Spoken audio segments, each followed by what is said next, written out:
Alam mo ba na may paraan ang AFP para makapag-recruit ng civilians ng mabilis kapag may emergency?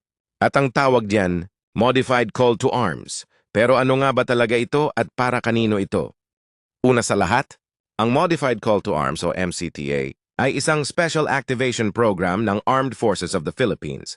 Ito ang ginagamit kapag kailangan ng bansa ng dagdag na manpower agad, lalo na sa mga sitwasyong hindi na kayang hintayin ang matagal na recruitment process. Pero bakit nga ba ginagawa ito?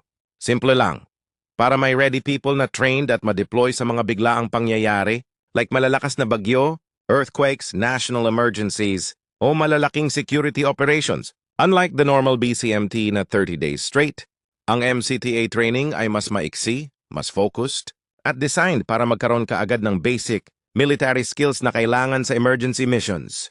Kadalasan, priority dito yung may special skills tulad ng medical, engineering, communications, IT, logistics, at iba pang critical professions.